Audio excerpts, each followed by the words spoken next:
ఏ dance స్టెప్పులైనా viral అవ్వాలి అంటే ఈ మధ్య కాలంలో ట్రెండ్ ఏంటంటే మా అల్లు అరవింద్ గారు చేసేస్తే వైరల్ అయిపోతుంది. కాబట్టి నాకు తెలిసి ఇప్పుడు కాదు, కాసేపు తర్వాత అల్లు అరవింద్ గారి పర్ఫార్మెన్స్ మనం చూడబోతున్నాము.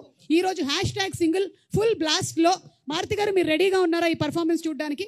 గీతా ఆర్ట్స్తో ఎన్నో సంవత్సరాల నుంచి అసోసియేటెడ్గా ఉండి ఎన్నో అద్భుతమైనటువంటి సినిమాల్ని మనకు అందించినటువంటి డైరెక్టర్ మారుతి గారు, very very hearty welcome to you. Dheeraj గారు మీకు కూడా స్వాగతం పలుకుతున్నాము. అలాగే డిఓపి వేల్రాజ్ గారికి కూడా very very hearty welcome sir. And నా బెస్ట్ ఫ్రెండ్ ఎస్కేఎన్ గారికి వెరీ హార్టీ వెల్కమ్ తెలియజెప్తున్నాము. మైక్ పెట్టలేదా? దీన్ని తీవ్రంగా ఖండిస్తున్నాను నేను. తీవ్రంగా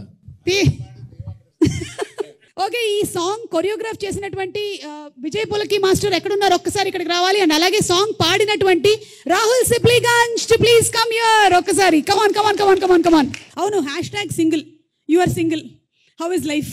ఆల్రెడీ మింగిల్ అవ్వబోతున్నా, సో ఆ ఫీలింగ్స్ అనిపోయినాయి. సింగిల్ అనే ఫీలింగ్. అవును. ఎప్పుడు పప్పన్నం పెడుతున్నావు? చెప్తా, సర్ప్రైజ్. ఎత్తుకుతున్నారా? చూడు, రాహుల్ని చూసి నేర్చుకో. శిరీష్ ఏం చేస్తున్నావు? శిరీష్ నువ్వు ఎన్ని సంవత్సరాల నుంచి అడుగుతున్నారు నాన్న నేను పెళ్లి చేసుకో అని, ఎందుకు చేసుకోవట్లేదు నువ్వు? మీరు కన్నా మా నాన్న మా అమ్మ కూడా అంత అడగట్లేదు మీరు అడిగినంత. మీరే ఎక్కువ అడుగుతున్నారు. కలిసినప్పుడల్లా ఎప్పుడు పెళ్లి సంబంధాలు చూస్తారు చెప్పండి అంటున్నా. అబద్ధం. 10 ఏళ్ళ నుంచి అడుగుతున్నాను, 10 ఏళ్ళ నుంచి పెళ్లి చేసుకోరా అని. పెళ్ళైన వాళ్ళు చాలా మంది దగ్గరికి వెళ్ళి ఆలోచిస్తున్నాను అంతే.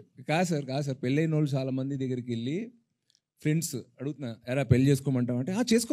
పక్కన వైఫ్ గర్ల్ ఫ్రెండ్స్ ఉన్నప్పుడు చేసుకోమా, మంచిది మా life is settled, you know like stability అన్నీ వస్తుంది మనకి అంటున్నారు. వాళ్ళ వైఫ్ గర్ల్ ఫ్రెండ్స్ పక్కకి వెళ్ళిపోయిన వద్దు నువ్వేనా ఎంజాయ్ చేయరా బాబు, నేను చూస్తే మాకు కుళ్ళుగా ఉంది. ఇదే వయసులో అసలు ఈ తెలివి అర్నింగ్ ఇప్పుడు ఉండుంటేనా అసలు సింగిల్ ఉండుంటే కుమ్మేసే వాళ్ళం అది ఇది కథలు చెప్తారంటున్నా.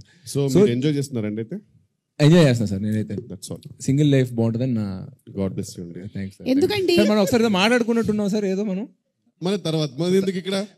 ఓకే ఆ టాపిక్స్ ఇక్కడ వద్దా జనాలకు అసలు మనం ఎక్స్పోజ్ చెప్తా తర్వాత డాడీ చెప్తాను ఏం చెప్పారు. హ్యాపీగా సార్ కూడా అప్రూవ్ చేస్తారు. ఓకే కాదు, బన్నీ పెళ్లి చేసుకున్నారు, హ్యాపీగా ఉన్నారు. Such a good example for you at home. But నేను సింగిల్ గా ఉన్నాను, హ్యాపీగా ఉన్నాను. ఓకే, ఎలాగైనా ఉండొచ్చు అన్నమాట. ఈ రోజు బ్రాండ్ అంబాసిడర్ అల్లు శిరీష్ గారికి స్వాగతం పలుకుతున్నాము. సార్ నేనేం చేయలేకపోయాను, మీరు 10 సంవత్సరాల నుంచి చేయలేనిది నేను ఈ ఒక్క ఈవెంట్ లో చేయగలుగుతానా చెప్పండి? నా వల్ల కూడా కావట్లేదు. బాబు కావాల్సినప్పుడు పెళ్లి చేసుకో, ఓకేనా? నేను సంబంధాలు చూడలేదు. కాదండి మీ ఇంటర్వ్యూ చూశాను. కాదండి మీ సుమ గారు మీరు వేరే సినిమా ఇంటర్వ్యూలో చూశాను పెళ్లి గురించి చెప్పడం. పెళ్లిలో హిట్ ఫార్ములా సక్సెస్ అయ్యే ఉండదు, దిగి చేసుకోవడమే అన్నారు కదా. మరి పెళ్లి చేసుకున్న మీరే అంత నిరుత్సాహంగా మాట్లాడితే చేసుకోవాల్సిన నేను మరి ఇంకా మీరు కూడా ఇంకా లొంగిపోయి చేసుకోవాల్సిందే అన్నట్టు మాట్లాడారు. నేను అలా అన్నారు ఆ ఇంటర్వ్యూలో. నేను చూసాను, సమంతను విజయ్ ఉంటారు ఇంటర్వ్యూ, నేను చూసాను దాన్ని, చాలా ఫీల్ అయ్యాను. అండర్లైన్ కూడా చేసుకున్నాను. సుమ గారు ఎదురైనప్పుడు కనపడి అడుగుదాం అనుకున్నాను నేను. ఇక్కడే రాహుల్ ఆవిడ ఇంటికి వెళ్ళాలి, రాజీవ్ కనకాల ఇంట్లో ఉంటాడు, నువ్వు ఇట్లా మాట్లాడితే ఎట్లాగది? ఏమైనా సరే ఏదో ఒక రోజు నువ్వు చేసుకుంటావు, నీ పెళ్లికి మేము కూడా హాజరవుతాం, అప్పుడు మాట్లాడదాం, ఓకేనా? ఇలా మాట్లాడిన వాళ్ళందరూనే తర్వాత పెళ్లి చేసుకున్న వాళ్ళే. హలో.